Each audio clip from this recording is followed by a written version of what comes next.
How's it going, everybody? Welcome to Steinle and Sam on CCRI Radio. Joe Scalzo is in for Ryan this week, who has a schedule conflict. Big news in sports this week. The NHL awards were Wednesday night. A couple of things going on in the NFL. The Red Sox were out west playing the Mariners and then went to Minnesota to play the Twins.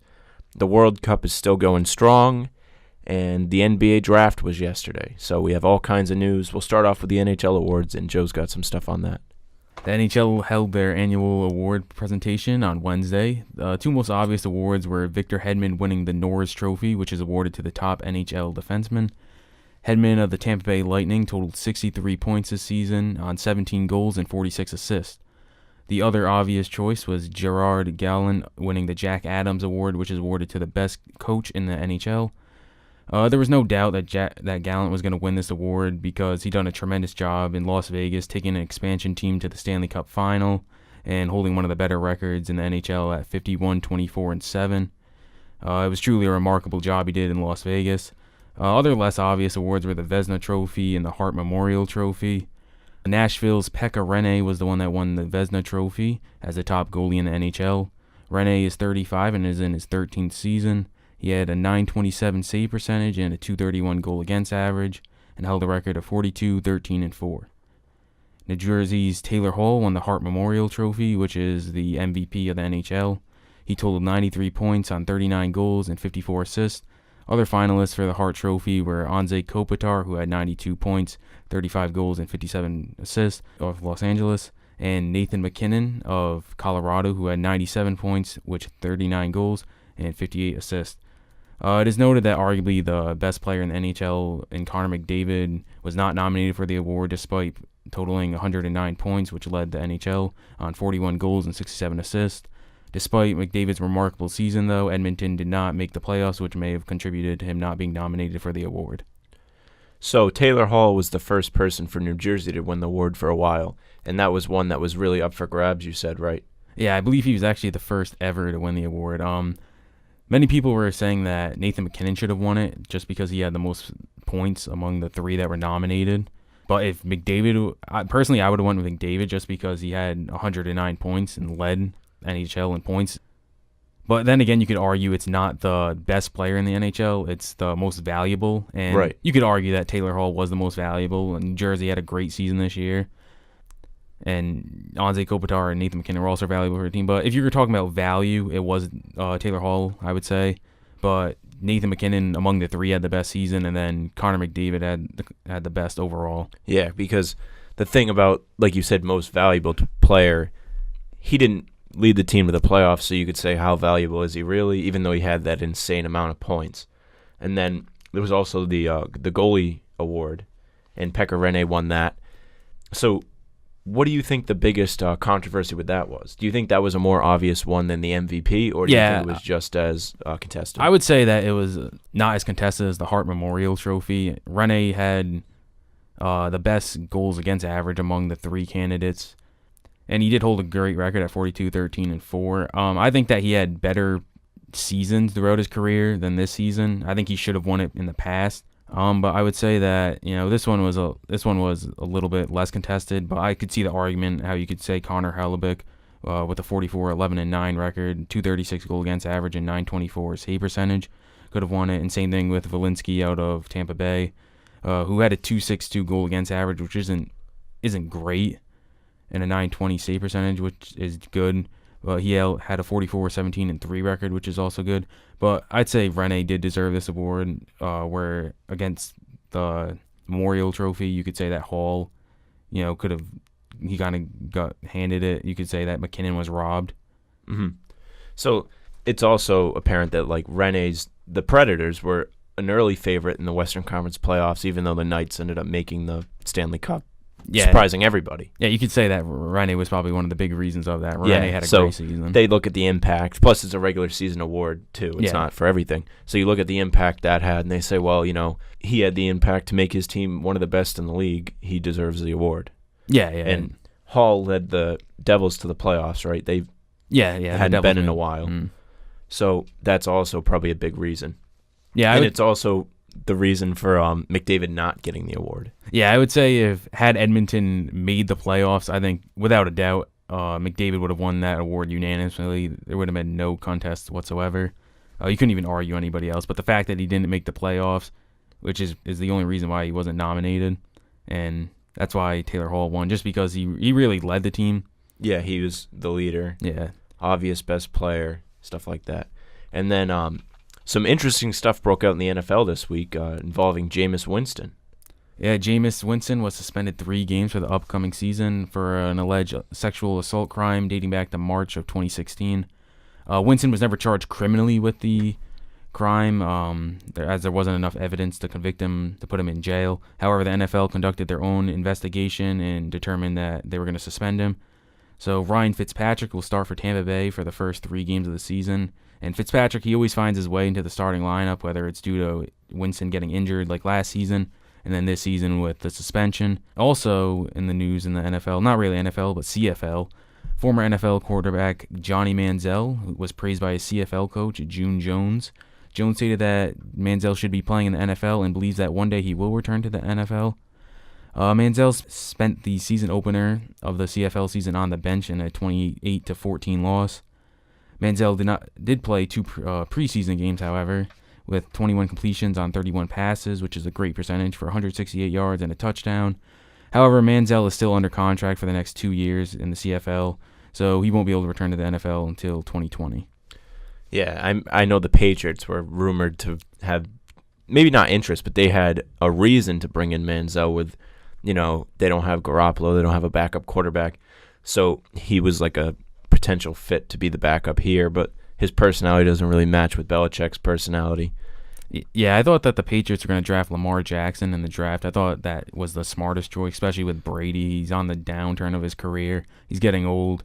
They drafted someone in the 6th round. I don't remember his name, though. He was out of like a smaller school. I think Lamar Jackson should have been it. And since they didn't draft him, I was thinking, yeah, they probably might bring in Johnny Manziel. But Belichick's a coach where he doesn't really like his players having controversy. He likes his players to act and behave. Yeah. There's all the Gronk rumors right now, and Gronk's one of their better players. Gronk's much better than Johnny Manziel. Yeah, they had Gronk on the trade block. Yeah. 4 teams were rumored. I know Tennessee was one. The Texans were also one. I know Detroit, and I can't remember the last one, but they were all rumored to be involved for that. And then everyone denied the rumors because, you don't want to create controversy in the organization that already has plenty as of now.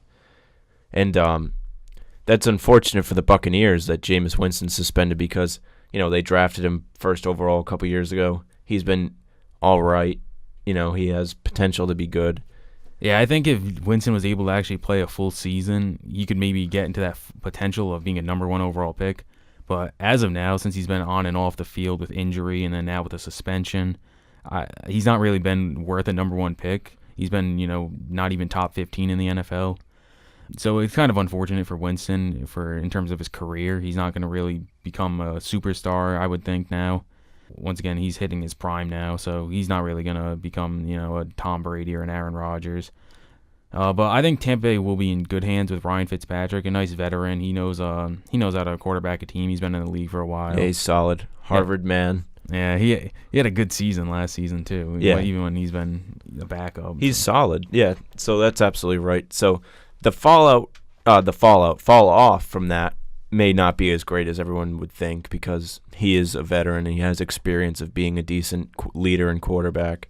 So Tampa Bay's season may not be destroyed. Not that it was ever super exciting anyway. Yeah, you got to think even with Jameis Winston, they're not a playoff team. I mean, they're in the rebuilding stages. They're probably just going to go for a good draft pick. They need to get some guys to build around. They have Mike Evans. They have Jameis Winston, though.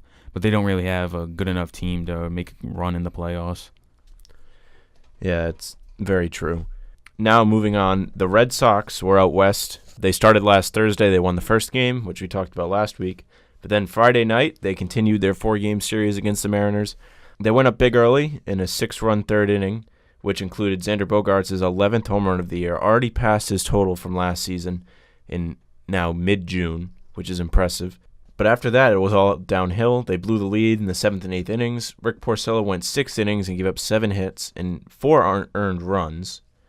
And he ended up getting no decision because of the late collapse. The final score was 7-6. And moving on Saturday, they dropped another game, this time 1-0. And Stephen Wright got the start, who has been incredible this year. And he did get the loss because he gave up one run, which was the only run of the game. He's now 2-1. Went 7 innings. Once again, only gave up that one run. And the offense just needs to be better. No runs, and they put up 6 the game before. And they need more consistency. They were very consistent at the beginning of the year when they were like 17-3 to start. So they need to refine the energy they had at the beginning. Sunday's game, they finally got a win, and they exploded. It's like they saved up all the runs for this game. 9-3, Eduardo Rodriguez went 6 innings and only gave up 2 runs. Now he's 9-1 on this season.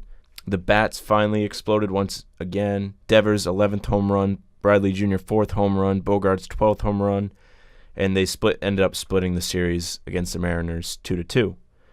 They had Monday off and traveled to Minnesota and opened a 3-game series against the Twins. They dropped the first game 6-2. Chris Sale went 7 innings, only gave up 2 runs, and in the 6th inning, Rafael Devers hit his 12th home run of the year to give Boston the lead 1-0. In the bottom of the inning, Minnesota scored 2 of their own, and then the Red Sox tied the game in the top of the 8th. But then Robbie Scott came in and gave up 4 in the bottom of the inning, and he now has an ERA of 54, which is a very small sample size. And then Wednesday, they dropped another game, 4-1. David Price got the loss. He's now 8-5 on the year. He gave up 3 runs in 6 innings. This was just another game that was winnable, but the bats just didn't show up. And they did show up Thursday night, 9 runs once again. And Rick Porcello had an excellent game, 7 shutout innings, only gave up 1 hit, and he got some help from Mookie Betts' 19th home run of the year and Andrew Benintendi's 13th home run of the season. So the big story this week, the offense needs to show up more than only every third game. They need the consistency once again that they had at the beginning of the season when they were so good. They have guys that are throwing good games, like Sale lost a game that he shouldn't have had the loss because of the bats, and Stephen Wright, who now has a 1.23 ERA, and he got the loss in that game because he gave up the 1 run. And then tonight, which is Friday, the Red Sox will open a 3-game home series against Seattle. Look for some redemption from last week. Stephen Wright will get the start, and he will look to continue his good form, hopefully getting some run support tonight. And they will also play the Angels next week in a midweek series at Fenway. And after this rough week, the Sox are now 2 games behind the Yankees for first place in the AL East. Yeah, you mentioned the consistency issues. I feel like this has been an issue with the Red Sox the past couple years even. You're right. You're absolutely right. Especially in the playoffs. Yeah, they have a lineup where they should be able to put up, 4 or 5 runs easily a game, let alone they can put up the potential to put up 9 or even double digits every game. They have, a great middle of the order. But the consistency just never shows up for the Red Sox. Yeah, it's nice to see Devers starting to show up, though. He had a rough stretch for a while, but now he's hot. He had a couple home runs this week, and he's been really giving them some good stuff at the plate. J.D. Martinez was rather quiet this week, though, and he had been red hot. He was leading the league in home runs. And they do play the Yankees next weekend, so that's a big series for them. We'll talk about it next week on the show. Big opportunity to either close the gap for the Red Sox and maybe go ahead in first place, or for the Yankees to widen their lead in the division. Yeah, that could be rough if they end up getting sweep there. They'd be, 5 games back? Yeah, it is in New York. It's not at Fenway this time. So they are not going to have the home support like they did in the very first series. When the first game they went out and won 14-1, set the tone for the rest of that series. The World Cup is still going on, which is very big news. It's been a little over a week now, and there are already some teams that are through to the next round, some groups that are actually set, so I'll go through that. Russia and Uruguay lead Group A with 6 points apiece. They're both through to the next the knockout stages. Egypt and Saudi Arabia, 0 points, and they're both going to be eliminated. They can't come back.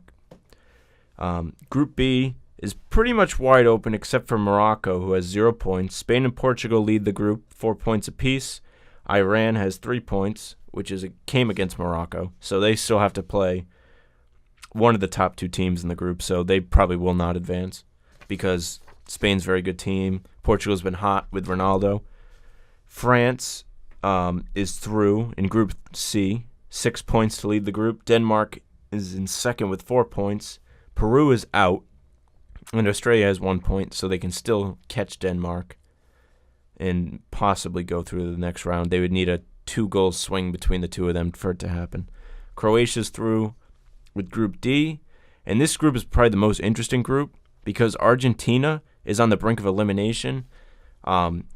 Iceland and Nigeria are playing today, and if Iceland win this game, then Argentina is out. They cannot come back, but as of now, Nigeria is up 2-0 against Iceland in the 80th minute, so it does look like there's hope for Messi in Argentina. And Messi's gotten a lot of criticism because the comparison between him and Cristiano Ronaldo is at an all-time high. Ronaldo having a great group stage with Portugal and Argentina on the brink of elimination. Yeah, I haven't had the chance to watch much of the World Cup, but I've been hearing that Messi just hasn't really looked like himself up there. He hasn't really shown motivation on the field. He's just not looking like, the best player in the world, arguably. Well, yeah, the opening game they had against Iceland, the big story was Iceland has people that aren't full-time soccer players on their team, and they had their backup goalie in, who is, I believe, a dentist, and he saved a penalty against Messi. So that was everyone was going crazy about it. And moving on to Group E, Brazil will be through. They will not be eliminated. And no one else from that group is set to be through, and no one's eliminated. So it's pretty much wide open for second place. Group F, Sweden and Mexico are tied with 3 points for first place, and Germany and Korea 0 points. But only one game has been played in this group, so there's plenty of time for it to shift. Germany will probably bounce back after losing to Mexico. Group G, same story. Belgium and England, 3 points apiece. Tunisia and Panama, 0 points.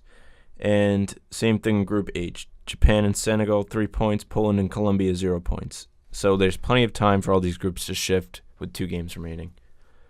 Colombia lost to Japan, right? Yeah. That's a bit of an upset. Yeah, bad loss. Red card in the 3rd minute for Colombia. So they were playing with 10 men the entire game.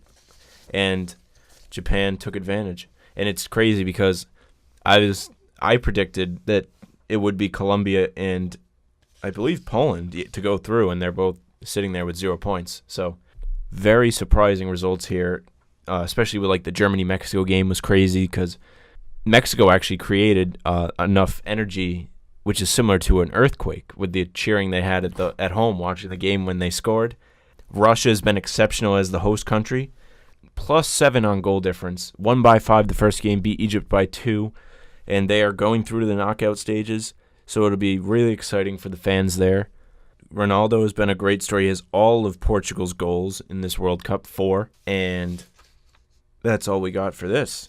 But the biggest news this week, in my opinion, and Joe's opinion, because we're both basketball guys, the NBA draft was yesterday. But before we get to that, there were some headlines.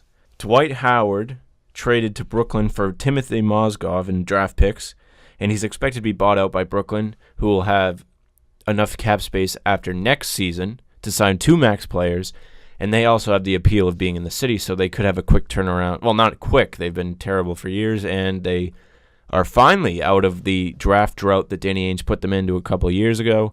Last night, Cleveland had the 8th pick, and they finally used that last Brooklyn pick included in the Pierce and Garnett trade. But Joe's got some analysis on the NBA draft. Yeah, the NBA draft was last night. The top 10, there really wasn't much surprises. Everybody knew that DeAndre Ayton from Arizona was going to go number 1. He averaged 20.1 points per game and 11.6 rebounds. I had thought that Phoenix potentially might pick Doncic because of the coach that they hired. They hired a coach that is from Europe, coached Doncic in Real Madrid. So I was like, oh, maybe there's a connection there. Maybe they want to bring in Doncic and have him have whatever he wants, because he was rumored to be a huge player in this draft, but Ayton got picked. Yeah, but you also could see that they already have Devin Booker at shooting guard, so there's really not the need for Doncic. Right. They probably made the right pick. Definitely a big need for them, and now there's a good big man along with Devin Booker, and they could be a decent team because they also had other moves in the draft, which we'll talk about. Yeah, that could be a big duo. But at the second pick, it was Marvin Bagley out of Duke, who averaged 20 points per game and 11.1 rebounds. He went to the Sacramento Kings. That's a big pick for the Celtics because the Celtics have Sacramento's pick next year. So if this doesn't work out for the Kings, very much potential for the Celtics to get another top pick. What do you think? Do you think this is a good pick? I think Marvin Bagley is probably one of the most NBA ready players in the draft. I think he's potential rookie of the year in my opinion. He's a great player. Sacramento's been really bad for a long time. They haven't made the playoffs in over 10 years, and that fan base desperately needs some hope. Yeah, they'll still miss out on playoffs, in my opinion. But they could be like a 10 or a 9 maybe. Yeah, they're not going to be at the bottom of the league anymore. Yeah, they won't be 13th. They'll have De'Aaron Fox along with Bagley this year, and Harry Giles could maybe come back from injury, but he was a huge prospect last year until he got hurt, so that could work out really good for them or bad. And then Atlanta and Dallas had a trade last night. Yeah, Atlanta and Dallas did have a trade. Luka Doncic was picked at number 3, and then they ended up swapping picks, and Trae Young was picked at 5, so Doncic is now going to be on the Mavs, and Trae Young's going to be on the Hawks, which I don't see why Trae Young's needed on the Hawks. They already have Dennis Schroeder. Right. That's kind of... Well, Schroeder actually said he wants to leave. This came out a while ago. He was saying he doesn't want to have to waste his career on like a team that's like going through rebuilding. So this might prime them to get rid of Schroeder. So maybe he'll move around in the offseason here. That's something to watch. And then Dallas is going to have the backcourt of Doncic and Dennis Smith Jr., along with an aging Dirk. So they might have a little bit of a bounce back from last year. They might not be as terrible because they have Harrison Barnes as well, who's a good player. Yeah, I think Doncic, he's getting a lot of criticism that isn't really deserved. They're saying, oh, he only averaged I think he was 12 points per game, but he played against professional players, and the EuroLeague's different from the NBA. There isn't superstars. You don't play heavy minutes, and he won the EuroLeague MVP. So he was 18 years old, and he won an MVP in a professional league. So you can't really fault him for that. Yeah, and another thing is a lot of times college stats aren't that impressive either because college is a different game than the NBA. It's more of a team game. The NBA is a lot of star play. But like you said, it's a different game, and he won MVP as an 18-year-old kid. Yeah. So he should have some success in the NBA. He'll be fine. He's playing against grown men, and while college players are playing against other kids. So that's impressive in itself. Yeah. Well, don't discount the Ball family there. I mean, oh yeah, Liangelo and LaMelo, both in Lithuania for a couple months, playing against professionals. LeVar Ball broadcast all the games, so big surprises coming in the draft recap here. Yeah, and then so we went to 3 and 5, but at 4 was Jaren Jackson Jr., the power forward out of Michigan State. He went to Memphis. And he didn't really have impressive stats. He was only 10.9 points per game and 5.8 rebounds, but he only played 21 minutes per game. And when he was out on the court, he was playing at a high level. Yeah, it's like what we just talked about with Doncic. The stats aren't overly impressive, but the impact that can be made is still impressive. So he can potentially help out the Grizzlies. They have a decent team. Mike Conley was hurt last year. They have Marcus Saul, and now they'll have him, and they have your guy Marshawn Brooks on that team. Yeah. Providence College. Yeah, he was I think he averaged 20 points per game in the few games he played. Emerge as a talent on that team as well. The Celtics have a Grizzlies pick in the future, so that could be impactful for the Celtics as well. And then going back more to Trae Young, Trae Young is probably the biggest name in the draft. He had a tremendous season, averaged 27.4 points per game and 8.7 assists, which both led the nation. He shows high potential to be a scorer as well as the ability to distribute the ball. But he does have his concerns. At times, he shoots very poorly from the field. He shoots a high volume of shots, and at times he misses a lot of them too. He'll shoot 8 of 22 at some games. So you're more of a college person than I am. Yeah. How much help did he actually have on that team to where he might have to be responsible for all that? He had some decent players, but not really any other people that are going to make the NBA on that team. He was the reason why they made the tournament. Right. He had a great, in the non-conference schedule, he was easily best player in college. But then once the conference schedule started, that's when he showed the turnovers. That's when he showed the low percentage shooting. Mm-hmm. So that's a bit of an eyebrow raiser, but I still think he still has high potential. People are comparing him to Curry. He's not going to be Curry, in my opinion. But, he should be a solid starter. Yeah, he should be a good scorer. He can distribute the ball, too. That's something that a lot of college guards can't do, is distribute the ball at such a high rate. It's important for the NBA. Well, it's important for any kind of basketball. At 6, the Orlando Magic selected Mohamed Bamba out of Texas. And Bamba, he's my favorite in the draft. He's a great athlete. He averaged 12.9 points per game and 10.5 rebounds, and also was an elite shot blocker with 3.7 blocks per game, which was second in the NCAA. He has great potential. The only question mark is his offensive game. He needs to develop that more. He's not really aggressive on the offensive end, but defensively he's great, and he has great athleticism too. The Celtics were tied into Bamba a little bit. There's rumors of them moving up yesterday, but they never actually happened. That position was a need for them. They had Baines last year, but they ended up fixing that later in the draft, but we'll focus on that later. Yeah, and then the first shock pick of the draft came at number 7 for the Chicago Bulls, as they picked Wendell Carter Jr. out of Duke. A lot of people were thinking, Michael Porter Jr., he's going to be the guy to go there. That's what I was thinking too. I mean, every mock draft I saw had him going to the Bulls. Yeah, he was a very high recruited player. He was ranked second last year coming out of high school. Second in the nation coming out of high school. And then the injury made him drop in the draft. So yeah. A lot of people were very surprised when he eventually fell to 14, and all these picks were surprises because everyone was like, well, when are they going to take Michael Porter? Yeah, pretty much every pick after Mohamed Bamba was, all right, Michael Porter Jr. is going to go. Yeah. And then he didn't, and then they're like, all right, Michael Porter Jr., but teams just kept passing on him. But I feel like Wendell Carter Jr. was a bad pick. You already have Lauri Markkanen and Bobby Portis. Markkanen won. He was on all-team, first-team rookie. And Bobby Portis he's good in himself. I feel like they could have used Porter more than they need Carter. And then at the 8th pick, I think this was a great pick. I think this is better than Porter in terms of needs. Colin Sexton out of Alabama went to the Cavs. He was one of the top point guards in the nation this season. He shows the ability to be a franchise guard. He averaged 19.2 points per game, but he only averaged 3.6 assists per game, which is, once again, you need to be able to distribute the ball in the NBA. Yeah, as a guard, and especially on that team, LeBron James probably going to leave Cleveland, especially after the finals. You could see all the frustration. He supposedly punched the wall, which I don't believe happened. But Sexton actually made a pitch to LeBron. He wants him to stay. So he could end up being the face of the franchise himself. Yeah, I think if LeBron stays, the Cavs once again should be the favorite out of the East. But if LeBron leaves, Colin Sexton's not at the level where he can carry a team. But as he progresses, 2-3 years down the line, he could maybe bring them back into the playoffs. You still think that Cavs team would be the favorite in the East? Like, even with all the issues that they went through in the playoffs, I don't know if Sexton will change the whole... It would depend what would happen in free agency. All right, They'd have to land some free agents. Well, they don't have money. They have all these terrible contracts. Thompson has a big contract. George Hill. Yeah, and the Celtics will be healthy, and Philadelphia is also good, so we'll have to see. But we'll continue with this. Then the Knicks had the 9th pick. They select Kevin Knox out of Kentucky.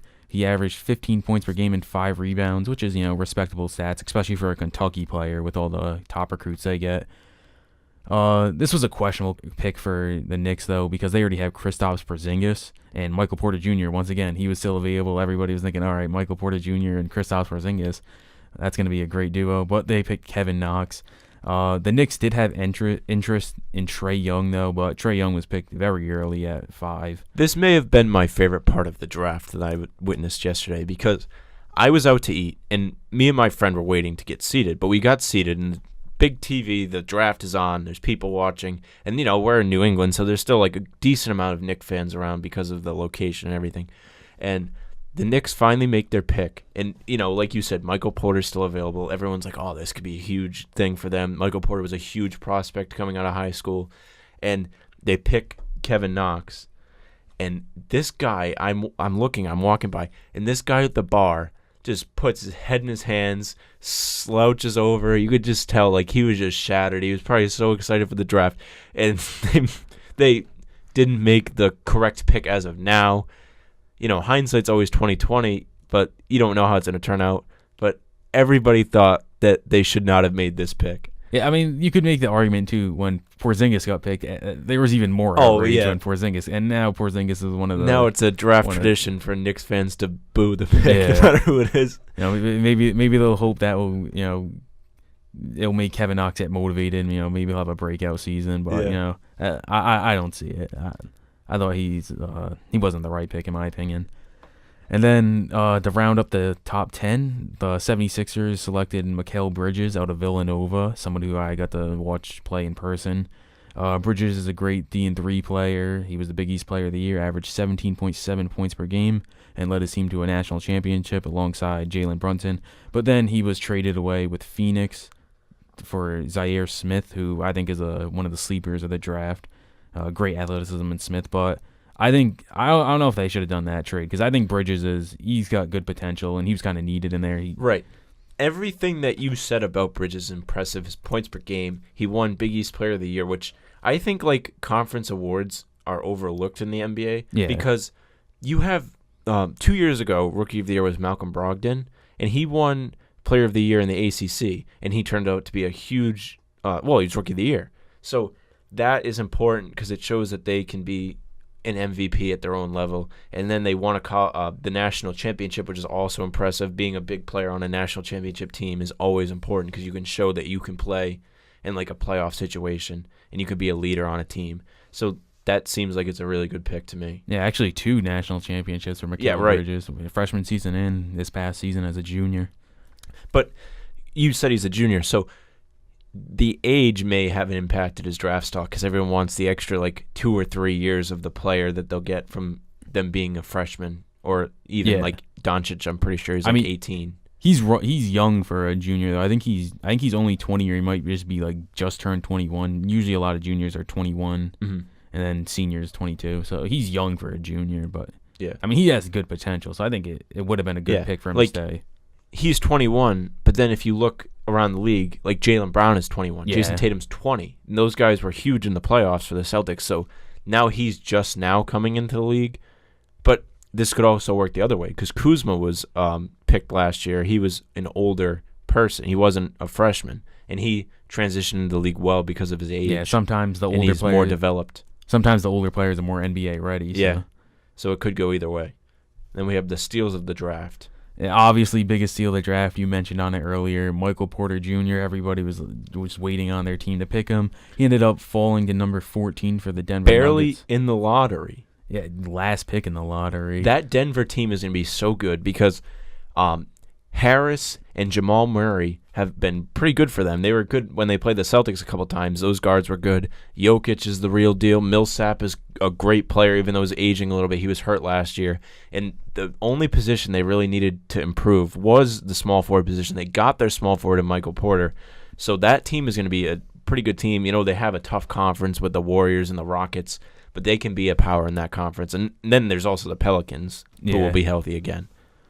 Yeah, Porter, he coming out of high school, as you mentioned earlier, he was number 2 in the nation. He averaged over 36 points per game.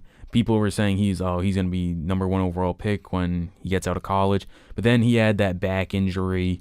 Only played 3 games in college, averaged just over 10 points per game. Looked sluggish, only shot 33% from the field. But despite that, people are comparing him to Kevin Durant. That was the comparison on the draft show yesterday. So that's not a bad sign if you draft him for the Nuggets. Yeah, I mean, he is a risk. You don't know how he's going to play after his health. He wasn't great after the injury in college, but he's had a couple more months to rest. He has the best superstar potential though out of everybody in the draft. Even more than Ayton, because Ayton was very hyped up towards the beginning of the draft. I think more than Ayton. Yeah, Ayton's still really good, but Porter Jr. He can be like best player in the NBA at one point. All right, who's next? And then your Celtics, they stole Robert Williams at number 27 out of Texas A&M. Once again, he didn't have, if you compare it to NBA, he didn't really have impressive stats with 10.4 points and 9.2 rebounds a game. But he was huge for that team, especially on the boards. He led his team to the Sweet 16 in the NCAA tournament with a win over my Providence Friars and then a blowout upset over North Carolina. He was a beast on the offensive glass, and that's really what the Celtics needed, right? Was some depth at the front court. Yeah. Things I heard about Robert Williams. He is great at rebounding, great at shot blocking. Those are two things the Celtics need. Baines would bring it. Baines was a great defensive player. I think he had the best rating in the league. Things I heard that were bad: free throw shooting, bad, and attitude, bad. But Brad Stevens can definitely fix the attitude because he knows how to get the most out of his players. This could be an awesome pick for the Celtics because they've been needing to draft a big enforcer shot blocking center for a couple years now, and they just haven't had the pick for it, or the talent hasn't been there for them to draft. Now they have it. Summer League will be really exciting to see how he does. It'll be great for the Celtics if he turns out. And then I say the winners of the draft with these two steals was the 76ers. I mean, they already have a talented team already, a lot of good young stars, and they stole Zaire Smith at number 16, who, I mean, he's an athletic freak. I mean, he only averaged 11.3 points per game and 5.3, but the man's got a 42-inch vertical. He's great on the defensive end, and he wasn't in the top 100 coming out of high school, which is rare to see somebody get drafted that high in top 20 without being top 100. Well, you know what that means is the work ethic is there to improve. Yeah. Or they just were poorly scouted, but it's probably the first one that they worked hard to become better.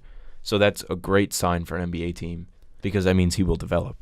And then in the second round, they picked Kyrie Thomas out of Creighton at 38. Creighton was one of the better two-way players in the country, probably the best defender in the Big East. He was also a great three-point shooter, shooting 41% from three, and he averaged 15.1 points per game. And this was kind of a steal because people were considering him a top 20 prospect. You know, maybe he fell to 38. Yeah, he fell to second round. People were thinking maybe late first round would be the latest he'd go, but he fell really far. There were a couple guys that jumped up. Like Grayson Allen was supposed to be second round or very late first round. He went 21. DaVincio, 17th overall. Jerome Robinson out of Boston College. He was a lottery pick. Like he was 13th before Michael Porter Jr. And I mean, he wasn't really I wasn't too impressed when I saw him play against Providence. And my final sleeper was, I'm surprised this man didn't go first round, was Jalen Brunson out of Villanova. He was arguably the best player in the nation last year. And he slipped all the way to the second round to number 33. He's an NBA-ready point guard, in my opinion. I could see him, sliding into the sixth man role with Dennis Smith Jr. He can score in the post, which was something that was really surprising, despite only being, I think he's like 6'2", 6'3", maybe. He could post up on some shooting guards that are like 6'6". He averaged 18.9 points per game and 4.6 assists. And he won 2 national championships in his career. One thing to note, though, is there was times where he was really, put in check against better defenders. But that's when he was the focal point of a defensive scheme, was to stop Jalen Brunson. While on the Mavericks, he's not going to be, we got to stop Brunson. So he could still put up some numbers. Yeah, one thing that you said in that analysis that impressed me is the posting up thing.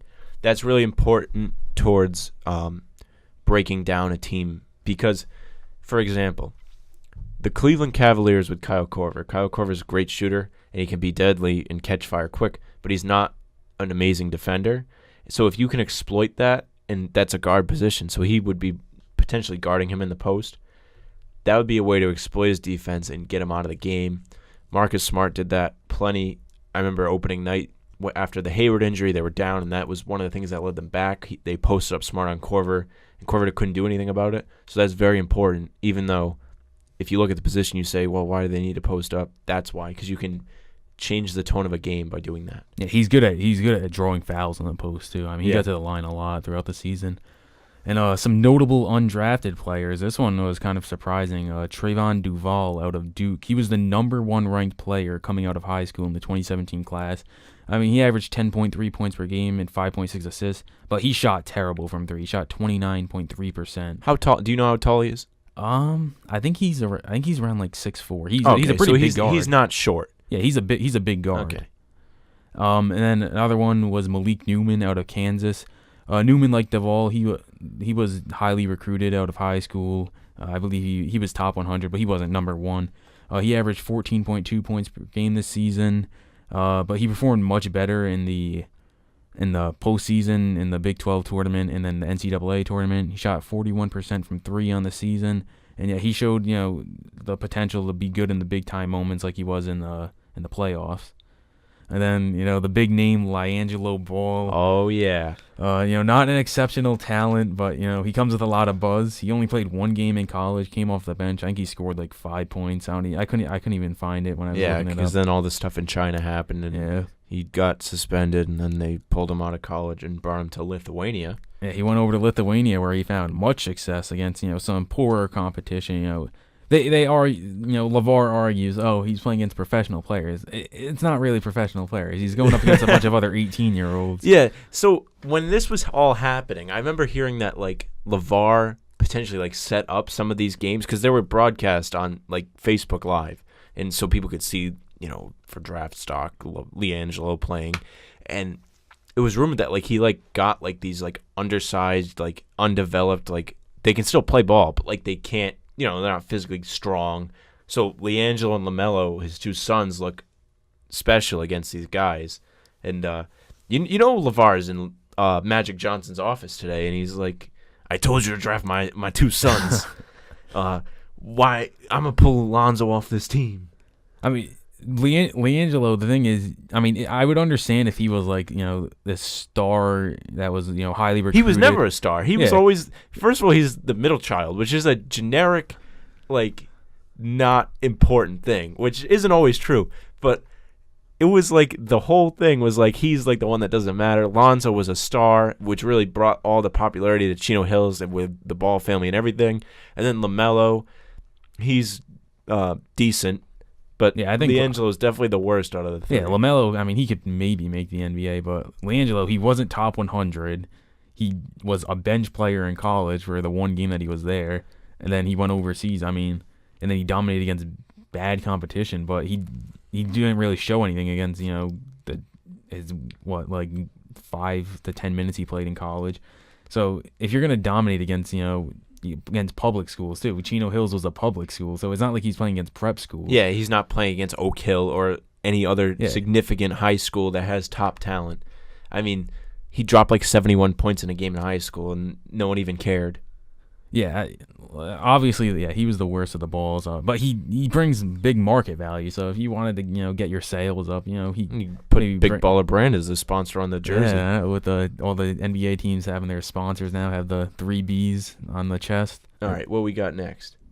We got our biggest questions for the drafts. Players that aren't necessarily they could be great players or they could be bust. First one is Dante DiVincenzo. DiVincenzo, he was balling out in that Final Four. He was the Final Four most outstanding player, dominated in the national championship, and that raised his stock. The Final Four games. Had he not done so good in the Final Four, I don't even think he would have declared for the draft because. Yeah, he was huge in the national championship game. He had a huge game, and I remember it was blowing up all online and everything like that. And he was a lot of tied to the Celtics a lot before the draft, but he didn't fall that low. But he wasn't really a significant need for the team either. He's a guard. They don't really need that. They have plenty of talent. So it's surprising he went that high. Yeah, because he wasn't a starter. He's a bench player. Yeah, he was a 6th man. He still did perform. He averaged 13.4 points per game, but he's a 6th man and he went top 20. Yeah, so maybe not the best pick for the Bucks there. You don't know what DiVincenzo you're gonna get. You're gonna get the Final Four DiVincenzo, or you're gonna get. There was times where DiVincenzo didn't look that great throughout the season. But another player that raises some questions is Mitchell Robinson. Robinson, he has much potential. He was a 5-star recruit, but he never played a game in college. He had a lot of attitude problems. He enrolled in Western Kentucky twice and then left the school. He was picked number 36 to the New York Knicks. He's a high-risk, high-reward player, and once again, falls in the category of a big man. Do they need a big man? They have Kristaps. They have Kristaps. They have Cantor, who has been. I love Cantor, and I really wish he wasn't making max money so he could play for the Celtics because he is really good, and he hates LeBron James, and he's all kinds of just crazy. And him and Porzingis were really good until Porzingis got hurt. I remember I went to a game in October to see the Knicks play the Celtics, and Cantor was a problem. I think he had 20 and 20, so it might not. Robinson might not get all that much time in New York. Yeah, it's a decent pick had it been any other team because he could be a star in the league. Yeah. But well, he just didn't go to college. Yeah, a lot of you got to focus on the grind. Yeah. And then that transitions into our last player with questions is the third overall pick, Luka Doncic.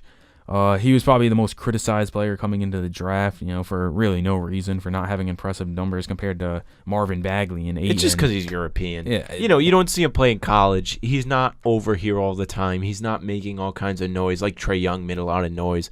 So he probably is going to be fine. Yeah, there's people questioning, will he be able to adapt to an NBA game? I mean, he played professionally. All the other players, they played college, so they're going to have a even bigger jump from going to college than Doncic is. And he won EuroLeague MVP too, so it's not like he's some scrub player coming from the EuroLeague. He was their best player, but still he has some skeptics. Yeah. One thing I saw on Twitter yesterday, which was really funny, one of the things, Andre Iguodala of the Warriors, older player in the league, is watching the draft. And Luka Doncic is there, and he gets picked, and he's with his family, and his mom's there. And Iguodala tweets out, his mom's, with eyeball emojis. And so he's going to see that, and, he's a rookie, so he might play against the Warriors and have to ISO up on Iguodala. Yeah, imagine that he just goes off balls on Iguodala, drops like 30. Yeah, he's gonna have to show him to stay away from his mom. I mean, there's worse things that go on in the NBA with players joking and moms each other. and LeBron James and Delonte West. Even the Lonzo Ball and Kyle Kuzma. The stupid diss track and Magic had him step into the office last week. Another thing on Twitter last night. Adrian Wojnarowski and Shams Charania are both insiders. They both used to be with The Vertical, which is Yahoo, and Woj went to ESPN last summer. And so it's almost been like a Westbrook and Durant kind of thing that Woj snaked on Yahoo. So they both are, their whole thing is they break the news first.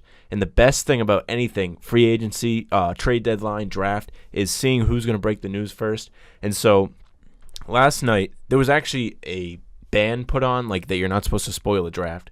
So Woj had his thesaurus out, and he couldn't actually say that they were going to pick the player, but he would say like stuff like via Adam Kaufman on Twitter. He said zeroing in on twice, focused on 3 times, locked in on 3 times, taking shape, prefers, targeting, clearing the way to choose, determined to, fixated on, no plans to pass on, the team's on this player, he has a laser on this player, unlikely to resist, enamored with, and tantalized by. So he had all kinds of ways to say that they're going to pick them without actually saying it. He found a loophole. And Woj versus Shams never disappoints because whoever tweets first gets praised by all of NBA Twitter. And like Shams would tweet first, and someone put like a Photoshop of his face on the ShamWow guy with like an iPhone saying that Shams is greater than Woj. And then there was all kinds of gifs, like when Shams would be second, people reply to his tweets with Woj dunking on him in a Photoshop or something like that. So you gotta love Twitter. All kinds of stuff going on there. And that is just about all we have today. Long show today. All kinds of draft news. It was great. Thanks for coming on, Joe. No problem. It was a great time. Yeah. So this has been Steinle and Sam on CCRI Radio. Follow us on Twitter at Steinle and Sam, and we will be back next Friday.